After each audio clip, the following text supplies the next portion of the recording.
गुणेषु प्रमोदं क्लिष्टेषु जीवेषु कृपावरतु माध्यस्ते भावं विपरीते व्रतो सदा ममात्मा विदधातु देव।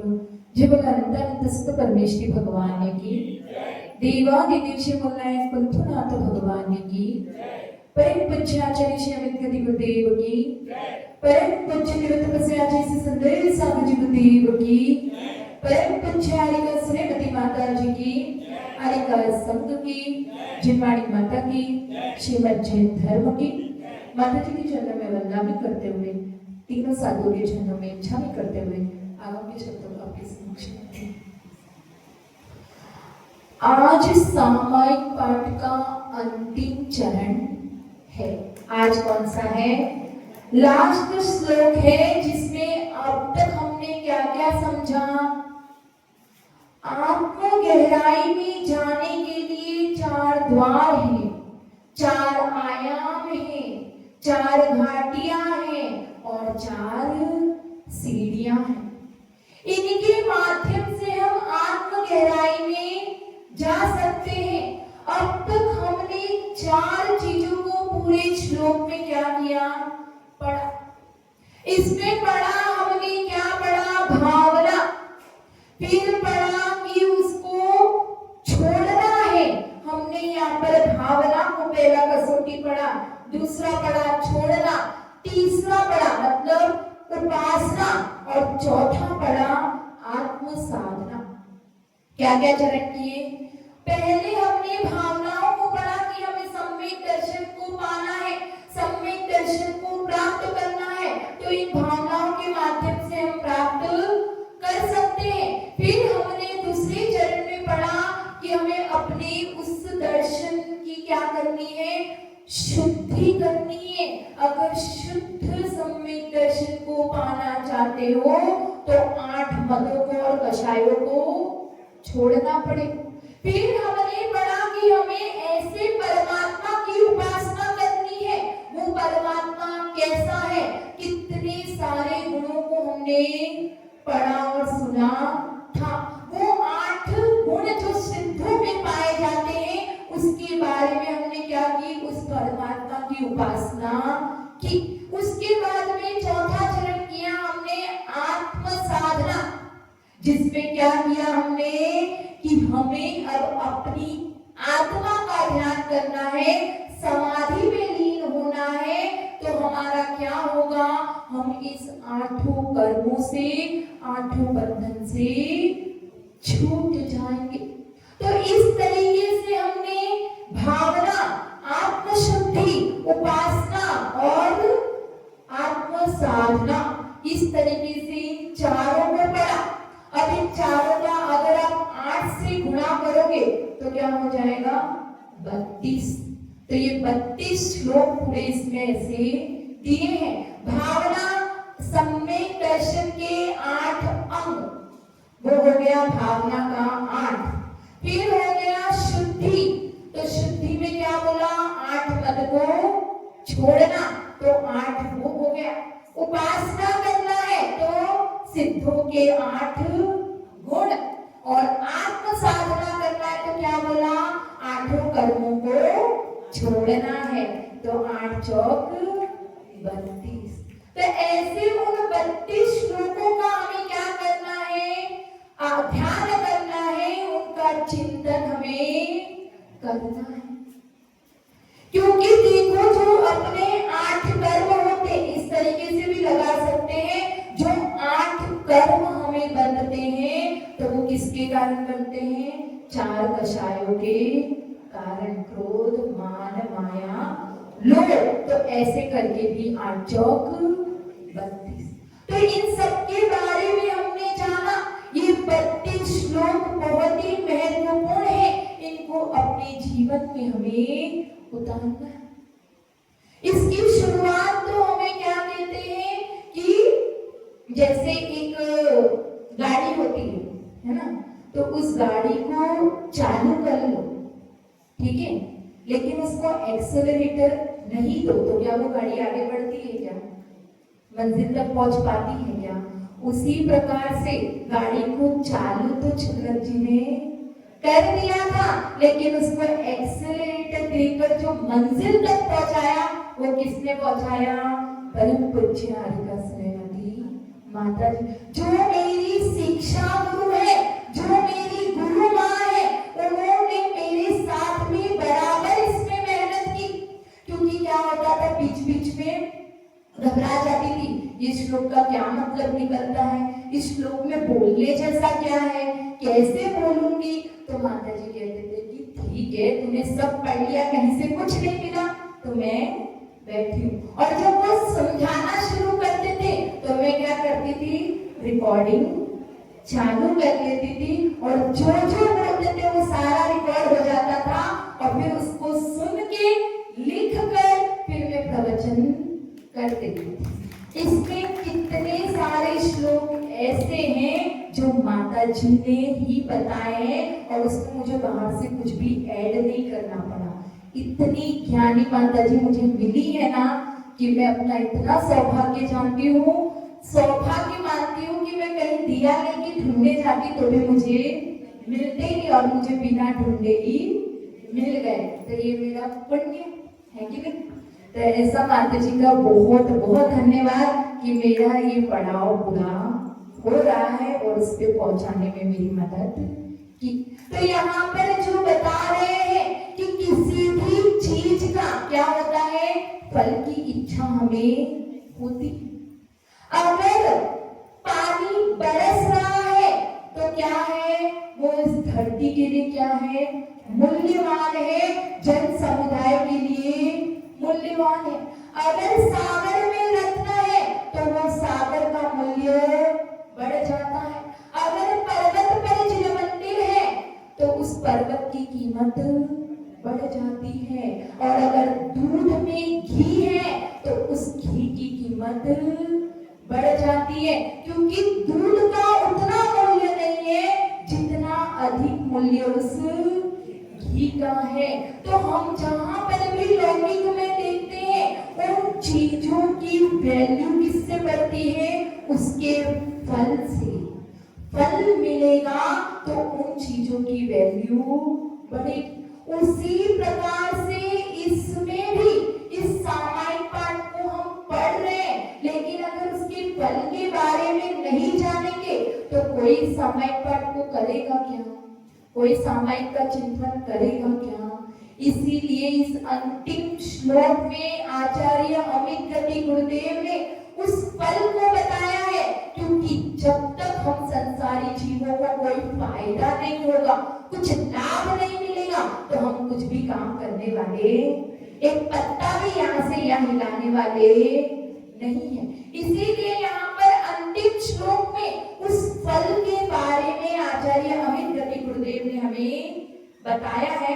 तो पढ़ते हैं, ये परमात्मा अमित गति वंद्य सर्व विविक्तो भस्मनवद्यः शश्वदलितो मनसि लभन्ते मुक्ति निकेतम विभंवरं ते। हिंदी वाला पढ़ते हैं, निर्मल सत्य शिवम सुंदर है, अमित गति देव महा, शाश्वत निज में अनुभव करते, पाते निर्मल पद निर्वाण। क्या कह रहे हैं, सर्व ये परमात्मा मित गतिवंद्य, परमात्मा को मित गतिवंद्य, इसमें से क्या निकल रहा है, अमित गतिवंद्य। जो परमात्मा, जो वो परमात्मा जो अमित गति के द्वारा क्या है, वंदनीय है। और फिर बोल रहे हैं सर्व विविक्तो भस्मनवद्य, जो क्या है, समस्त कर्मों से रहित है, निर्दोष है। तो परमात्मा सर्वविक्तो भस्मनवद्य मनसि लभन्ते, जो निरंतर उनको ध्याते हैं, मुक्ति निकेतम विभंवरन्ते, वो क्या करते हैं, मुक्ति रूपी लक्ष्मी को पा लेते हैं। क्या बताया, वो परमात्मा जो कि निर्दोष है और जो अमित गति गुरुदेव अमित गति के द्वारा क्या है, वंदनीय है। यहाँ पर अमित गति जो शब्द है उसके दो अर्थ निकलते हैं। एक तो अर्थ जो मैंने बताया कि अमित गति द्वारा वंदनीय, और दूसरा अर्थ क्या निकलता है, जो अपरिमित ज्ञान के धारी है। क्या? जो अपरिमित ज्ञान के धारी है, जिनका ज्ञान उत्कृष्ट है, ऐसे महापुरुषों के द्वारा जो क्या है, वंदनीय है। और जो अनंत ज्ञान दर्शन सुख स्वभाव वाले हैं, ऐसे वो परमात्मा है। तो यहाँ पर आचार्य अमित गति गुरुदेव ने दोनों अर्थों को एक ही शब्द में बता दिया, ये उनकी कुशलता होती। तो यहाँ पर वो दोनों शब्दों का मतलब अलग अलग लगाओ तो ऐसा, अगर एक लगाना है तो ऐसा, लेकिन यहाँ पर दोनों तरीके से लगा सकते हैं। जो अमित गति द्वारा वंदनीय है, जो अपरिमित ज्ञान के क्या है, धारी है, उनके द्वारा वंदनीय है। और जो परमात्मा है वो खुद क्या है, अनंत ज्ञान के धारी है। तो ऐसे उन परमात्मा को जो निर्दोष है, उनको जो निरंतर ध्याता रहता है, वो क्या करता है, मुक्ति रूपी को पा लेता है, मोक्ष लक्ष्मी को पा लेता है। आप लोग इतने शांत हो रहे हो तो क्या ठीक है ना, समझ में आ रहा है ना? बोर तो नहीं हो रहे ना कोई, क्योंकि बहुत शांति से सुन रहे हो।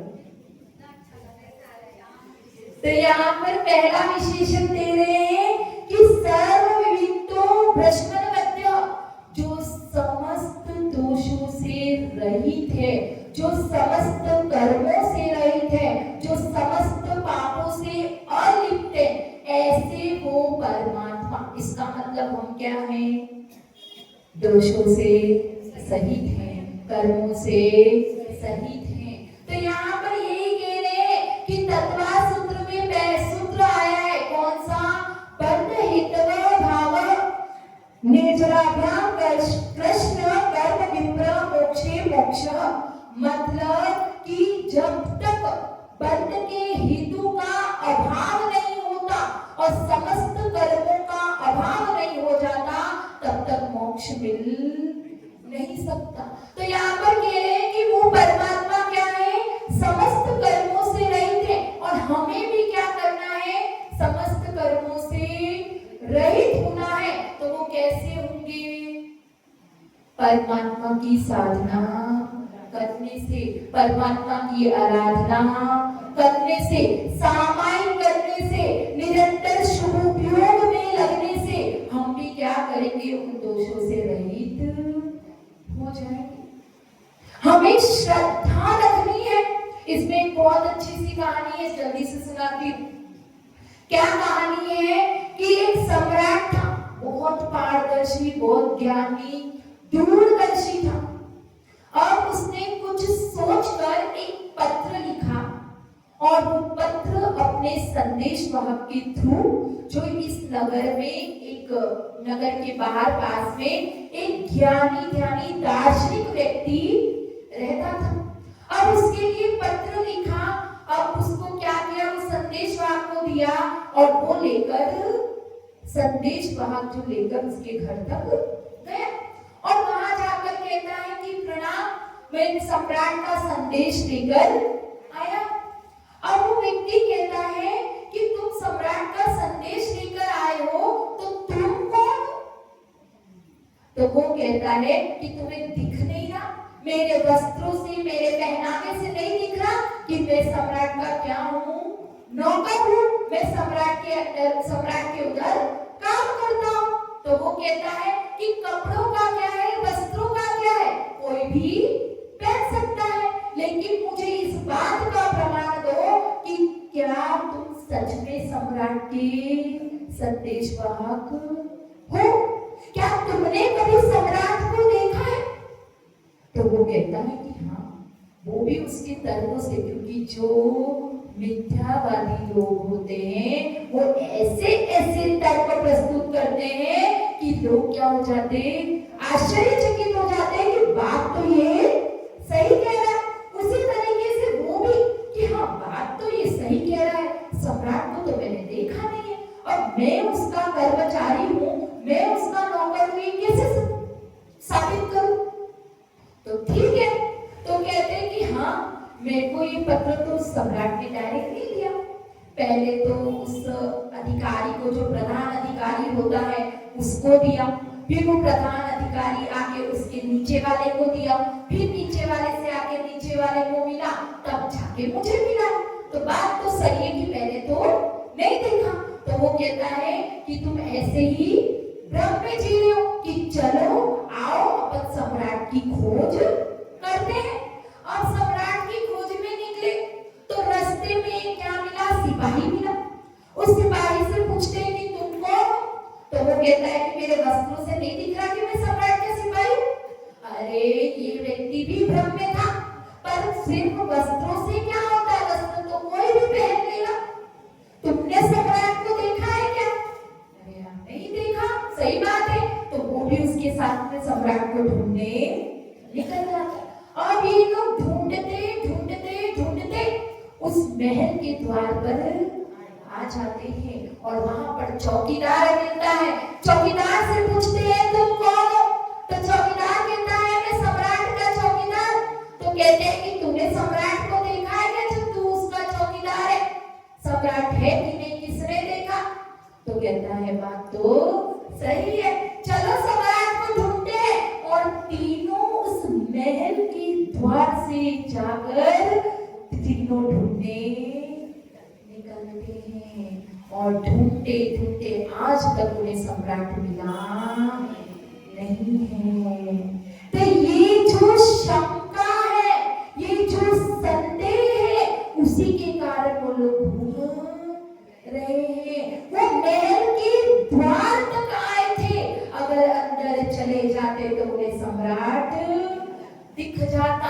उससे भी बढ़कर अगर इस पत्र को खोल लेते, उस पत्र को वो दार्शनिक खोल लेता तो उसमें लिखा था कि तुम बहुत ही बुद्धिमान व्यक्ति हो, तुम कल महल में आ जाना, मैं तुम्हें सम्राट बना दूंगा, मैं तुम्हें इस राज्य का उत्तराधिकारी बना दूं। लेकिन संदेह के कारण, शंका के कारण उसने उस पत्र को खोलकर ही नहीं देखा और बाहर में सत्य की खोज करने निकला। तो इसी प्रकार से यहाँ पर कह रहे हैं, अगला विशेषण दे रहे, शश्वत गलती तो मनसी लगते, जो इन 32 श्लोकों को निरंतर ध्याता है, निरंतर चिंतन करता है, वो क्या हो जाता है, परमात्मा बन जाता है। क्योंकि सम्राट ने दार्शनिक के नाम पे एक संदेश वाहक भेजा था, उसी प्रकार से आचार्य मित्र गुरुदेव ने इस सामायिक के माध्यम से हमारे लिए एक संदेश वाहक भेजा है कि इन 32 श्लोकों का चिंतन करो तो तुम भी क्या कर लोगे, उस परमात्मा के पद के उत्तराधिकारी बन जाओगे। लेकिन हम क्या करते हैं, संतों पर शंका करते हैं, जिनवाणी पर शंका करते हैं कि क्या वास्तव में ये सब कुछ सच है क्या कि झूठ है, किसने देखा।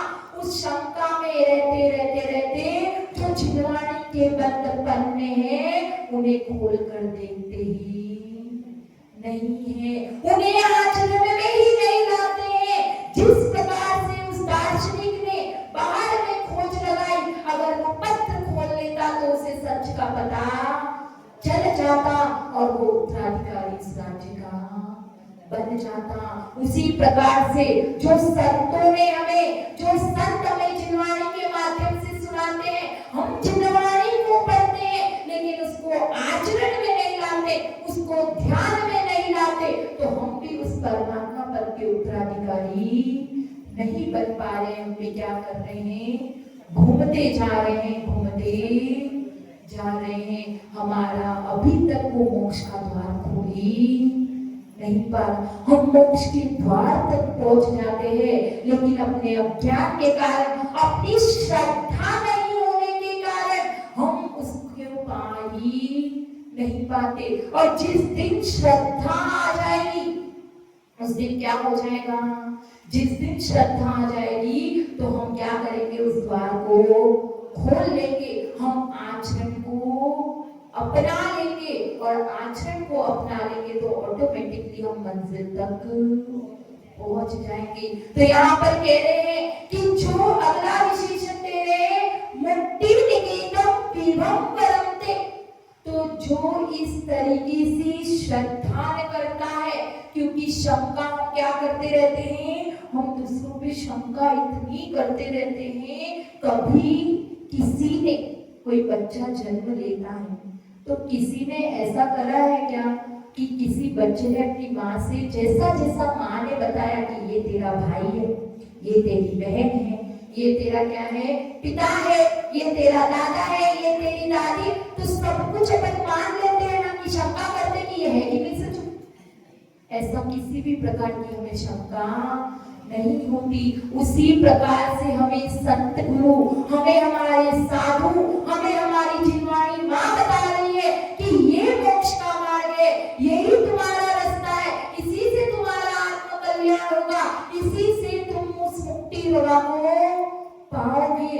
तो उसमें शंका हम बहुत इजीली कर लेते हैं। वहां पर भी हमें श्रद्धा दिखानी है, क्योंकि श्रद्धा के बल से ही हम परमात्मा पद को पाएंगे। तो मुक्ति निकेतन विभवम परमते, तो जो व्यक्ति इस निर्दोष हो जाता है और जो इन 32 श्लोकों का निरंतर ध्यान करता है, तो वो क्या करता है, मुक्ति रमा को पा लेता है। जिस प्रकार से दीपक जलते हैं तो परवाने क्या करते हैं, उसके पास जो पतंगे होते हैं ऑटोमेटिकली आ जाते हैं। जिस प्रकार से फूलों में रस आ जाता है, फूल बड़े हो जाते हैं और रस आ जाता है, तो भोरा ऑटोमेटिकली उनके पास में आ जाता है। फसल पक जाती है तो किसान फसल काटने आ जाता है। और जो इन 32 श्लोकों को निरंतर ध्याता है, तो वो परमात्मा अपने आप बन जाता है, वो अपने आप उस मुक्ति को वरण कर लेता है, उस पद को प्राप्त कर लेता है। तो यहाँ पर हमें यही समझा रहे हैं कि अपने अंदर सिर्फ अंधकार ही अंधकार भरा है, कल्मश ही कल्मश भरे हुए हैं, तो उसको कोई बाहर का प्रकाश हटा नहीं सकता। उसको हटाने के लिए भीतर का प्रकाश चाहिए, और उधर उसको अंदर के जो मैल को अगर हमें धोना है तो वो किससे धुलेगा, बाहर के गंगा जल से। वो बाहर के गंगा जल से नहीं धुलेगा। बाहर से आप इतने शरीर को नहला दो तो तुम्हारे अंदर जो मैल है, कर्म रूपी मैल, वो धुलने वाला नहीं है। वो तो सिर्फ और सिर्फ सामायिक के नीर से ही धुलेगा। तो इस तरह का प्रयास हम करें कि हम निरंतर इनको भाए, तो हम एक न एक दिन उस मुक्ति को भी प्राप्त करेंगे, उस निर्वाण पद को भी प्राप्त करेंगे। और क्या करेंगे, इस सामायिक के माध्यम से हम उस अनंत ज्ञान, अनंत दर्शन, अनंत सुख और अनंत वीर्य को, उस अनंत चतुष्टय को प्राप्त कर लेंगे। अपने परमात्मा को हम स्वयं क्या कर देंगे, क्या कर देंगे, पा लेंगे, प्राप्त कर लेंगे। क्योंकि परमात्मा कहीं बाहर नहीं बैठा हुआ है, वो तो हमारे अंदर ही, भीतर ही है। बस श्रद्धा की हमें जरूरत है। एक राहगीर था, वो राहगीर जा रहा था, अंधेरा बहुत था, रास्ता भटक गया। अब रास्ता भटक गया तो उसको लगा, अब चलते जा रहा है, रास्ता तो जंगलों में चला गया, कहीं सड़क ही नहीं मिल रही। अब उसने विचार किया, अचानक उसका विवेक जागृत हुआ। उसने सोचा कि मैं अंधेरे में चला जा रहा हूँ, रास्ता तो मैं भटक ही गया हूँ, और मैं चलता जाऊंगा तो क्या होगा, और भटक जाऊंगा और कहीं घुस जाऊंगा। उससे तो अच्छा है कि मैं जहाँ हूँ वहीं खड़ा रहूं, और जैसे ही उजाला होगा तो मैं रास्ते की खोज में जाऊंगा। और वैसा ही होता है, वो रुक जाता है। अचानक बिजली चमकती है, और बिजली चमकती है तो उसे क्या होता है, थोड़ी सी दूर पे वो सड़क दिख जाती है। तो उसे लगता है कि मैंने रुक कर सही किया। अगर मैं चलता रहता तो मैं और इस जंगल में भटक जाता। मैं यहाँ तक रुक गया तो मुझे रास्ता, अब मैं क्या करूंगा। अब वो निश्चित हो जाता है। अब क्या, क्योंकि अपन कहीं फंस जाते हैं और हमें पता है कि रास्ता मिल गया है, तो थोड़ा उजाला हो जाएगा तो मैं चला जाऊंगा। और जब तक रास्ता नहीं मिलता है तो परेशान होते रहते, तो वो भी निश्चित हो जाता है कि चलो रास्ता मिल गया है, मैं इससे चला जाऊंगा। और निश्चित होता है, और जैसे ही सुबह की थोड़ी सी धूप पड़ती है, वो उस रास्ते पे ही चलने लगता है। उसी प्रकार से हम इस संसार में चलते जा रहे, चलते जा रहे, चलते जा रहे और भागते जा रहे, इस विषय भोगों को भोगते जा रहे। तो जब कभी भी ऐसा लगे कि विषय भोगों में मैं फंस रहा हूं, मैं अपना जो स्वभाव है उसको भूल रहा हूं, मुझे तो इस मोक्ष मार्ग पे आगे बढ़ना था, लेकिन मैं क्या कर रहा हूं, इस संसार मार्ग में बढ़ रहा हूं, तो उससे गलती हो रही है। तो क्या करना, वहीं पर रुक जाना, क्योंकि अभी तो थोड़ी गलती हुई है। अभी भूल को अगर और बढ़ाओगे और गलती में गलती करोगे, गलती में गलती करोगे तो निकल नहीं पाओगे, फंस जाओगे। इसीलिए आचार्य देव कह रहे हैं कि जब भी ऐसा लगे तो रुक जाना, संभल जाना और क्या करना, उस लाइट का इंतजार करना। जो संत हमें, जो साधु हमें, जो जिनवाणी माता जो हमें उस प्रकाश को दे रही है, उस प्रकाश को फॉलो करना। और फॉलो करने लगोगे तो शक्ति अनुसार पहले क्या करना, एक देश चारित्र को ग्रहण करना, फिर सकल चारित्र को ग्रहण करेंगे, फिर क्या करेंगे, समाधि को धारण करेंगे और ऐसे करते करते परमात्मा पद को प्राप्त कर लेंगे। तो यहाँ पर यही समझना है। अभी लास्ट का जो 2 लाइन का है, टाइम बहुत हो गया है, पर फिर भी इसका उपसंहार जो है वो पढ़ देते हैं। इति द्वात्रिंशता वृत्ते परमात्मा नविच्यते योनन्यगत चेतसो यातस्यो पद्मवयम्। मतलब इन 32 पदों को क्या बताया, इति मतलब इस प्रकार, द्वात्रिंशता मतलब 32 श्लोक, फिर बताया है वृत्ते, वृत्ते मतलब छंदों द्वारा, इन 32 श्लोक 32 छंदों द्वारा अन्यन्यगत चेतस्व तल्लीन मन वाला होकर, जो क्या एकाग्र मन होकर इच्छते, इच्छते मतलब मनन करना है, चिंतन करना है, असो अव्यम पदम, वह अविनाशी पद को प्राप्त होता है। इस प्रकार जो भव्य साधु इन 32 कार्यों के माध्यम से एकाग्रचित होकर परमात्मा का चिंतन मनन ध्यान करता है, वह अविनाशी पद को प्राप्त करता है। तो हम भी इसी तरह का पुरुषार्थ करें, हम भी इस सामायिक पाठ का चिंतन करके, मनन करके, ध्यान करके जो हमारे दोष हैं उन्हें कम करे और परंपरा से, क्योंकि अभी वर्तमान में तो कुछ उत्कृष्ट मिलने वाला नहीं, लेकिन जो परंपरा से मोक्ष का कारण है उसको अपने डेली लाइफ में निकाल कर कम से कम 15 मिनट बैठकर इसका चिंतन करें। ये भावना भाई कि मेरा स्वभाव क्या है और मैं इस संसार में किस वजह से घूम रहा हूँ, अगर ये चिंतन भी करेंगे तो हमें अभ्यास होगा और हमारा आत्म कल्याण होगा। इन्हीं भावना के साथ जय बोलो आज जैसी सुंदर सागर जी को देवी प्रेम को जारी कर